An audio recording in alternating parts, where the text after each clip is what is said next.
Back to the Ashworth by the Sea and Hampton Beach. It's politics in progress. By the way, if you haven't been to the Ashworth in a while, take a trip down to Hampton Beach. The food is great. There's entertainment on Friday and Saturday nights. The Ashworth is as good as ever. Check it out right here in Hampton Beach. All right, three prominent Republicans are now exploring a run for the United States Senate seat being vacated by Judge Gregg.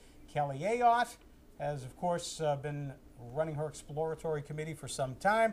Also Ovid LaMontagne, and this week Sean Mahoney, the publisher of a local magazine in Manchester, is exploring, is that the best way to say it, Andy? Exploratory committee. Exploratory committee. Also, Rasmussen came out with a poll this past week saying that Kelly Ayotte, if the election were held today, I guess, would beat Paul Hodes. Let's talk first about the three Republicans. Who has the best chance to win that seat at this point? It's early. It's really hard to handicap these things right now because, frankly, the only people that are engaged in the election are the political people that are really political junkies and actively working on campaigns, and the press. The rest of the public doesn't even really understand that there's a Senate race out there yet. So I think it's a little early to try to handicap it. But if you look at the resources that each of the candidates bring, Kelly Ayotte has high name recognition, high favorabilities, but she's an attorney general. Her job is to arrest people and put them in jail, and that's attorney generals typically have make strong candidates because of that background. Her weakness is that she doesn't have any experience running for elected office, and being an official of government is very different than running for office. The dynamics are completely different. It requires a different set of skills. The second person, Ovid LaMontagne's run for office before, wasn't successful. Known in Manchester perhaps, but not really well known outside of the state. Sean Mahoney suffers from the same sort of issue of not being well known, but Sean has a big advantage that Ovid doesn't necessarily have, and that is he's a bigger checkbook, I think.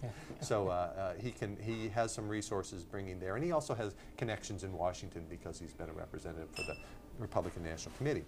So they all have different skills. None of them have proven themselves as candidates, and that's the kind of thing that we're really going to have to watch over the next 6 to 9 months. My sense is the public's going to start paying attention to this next June, July, August, maybe. Next Labor Day. Next Labor Day, and then we can really have a sense of who's got the best chance. Grant, you've recently been through an election. You know the process. Sure. What's it now? Money raising? Is that who can raise the most money is the one who's going to succeed? That'll certainly help. And Ayotte's third quarter filings, which will come out in October, that'll show whether she's enough ahead to bother getting into this race. She's had some stumbling blocks coming out of the gates as a new candidate who hasn't done this before. Ultimately, whoever wins that primary will be the best candidate to take on Paul Hodes, who I'm assuming will have the nomination. He doesn't look like he's going to have any sort of serious primary next year on the Democratic side. So you have to prove yourself to be able to win an election in order to show you can beat Paul Hodes. So I like primaries, but we don't know that all three candidates are going to be in the race or on the ballot. It's a long time before the filing period in June, and you're going to see a lot of jockeying among the activist base, among the fundraisers, and on the campaign trail to convince all three of these potential candidates, and maybe somebody else, whether or not they should throw their hat in the ring. But wide open Senate races don't come along all that often, and when it does, you better take your shot. Kathy, can all three of them survive up until the primary? They could. I think they do sort of address different constituencies to some extent within the Republican Party. But they're all fairly conservative. And that's interesting because all of it is, everyone knows, extremely conservative, social conservative, fiscal, the whole package. Sean Mahoney, not as much is known about him, but he's painting himself as a conservative, businessman. He's like the businessman candidate. Well, Mahoney's run a couple of times before. His positions are out there. But unsuccessfully. And then we've got Kelly Ayotte, who, I got to tell you, I am surprised at how, well, she's not a good candidate right now. And you would think that someone who had been an attorney general, not good in what regard? Been in front of the press. Well, has not been decisive. If you look at some of the situations where she's been in front of only friendly crowds, because Kelly's only been appearing on the Republican picnic circuit right now, where Republicans will say to her, who would be your inspiration, or who would you look to for leadership in Washington if you go to Washington? She has a hard time answering questions like that. someone asked her, would you support that crazy, well, they didn't call it crazy, somebody who supported it said, what do you think of the nullification resolution that basically, you know, was something that was totally discredited in 1828? Kelly said, Civil War kind of took care of that. Right, right, exactly. And Kelly said, instead of saying what you would expect an Attorney General to say, I support the Constitution, I support the system we have now, I support the United States, because nullification doesn't believe in the United States. Instead, she said, well, I'd have to look at that resolution. I believe in states' rights. That was such a fringe position for her to take. And when I heard that, I said, this is not a good candidate. This is someone who's saying and doing things that she thinks may help her now with a very right-wing conservative base in a Republican primary that may cost her the election if she is the nominee. I think that's why you're seeing Sean Mahoney suddenly coming back and saying, I'm taking a serious look at this. People were talking about him a couple of months ago. Then he sort of disappeared.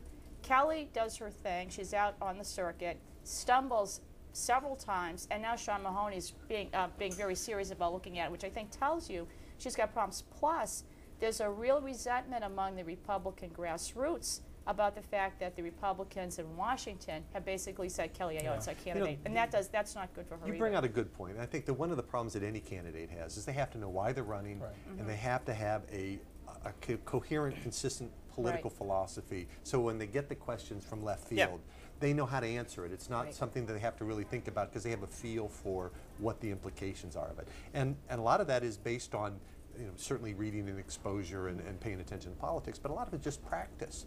And if you're a new candidate and you're running in a race for the first time, you haven't gone through that process of figuring out where you stand on things or really understanding the implications of your own political philosophy. It's tough to get. It's the same learning curve that you always have as a candidate. If you look at anybody a month into their or 2 months into their first run for a major office, it's not pretty, and she's going to get better. But now we have flip cams and YouTube. So your first month on the campaign trail is now memorialized for everybody to see. And you're going to see improvement from all the candidates. Ovid's been through this in a statewide race, and Sean's been through it in a congressional race and a council race. And Kelly Ayotte, it's very different talking to Lincoln Day dinner than it is addressing a jury in a capital murder trial. But you know what's, I'm going to disagree with you here, because if you're a trial attorney, which I'm not, real estate work, but if you're a trial attorney, you're supposed to be good on your feet. That is sort of your talent, is that you should be good on your feet. And you should, and she's been around the state a long time as the Attorney General, so there's a lot of issues that you know about and be well versed in. She knows the politics of the state. I don't think that nullification issues have come up That's too what come up a lot. It's a basic constitutional law that if you disagree with a piece of federal legislation, you take it to the Supreme Court. You don't secede from the United States. But okay, Kelly, if that's what you want to do. But that's my point, though, is that that's a major stumble, and she should be better than that. And that's why the Republicans in Washington supported her, because on paper they thought, hey, perfect candidate. And this is so typical that a candidate who looks perfect on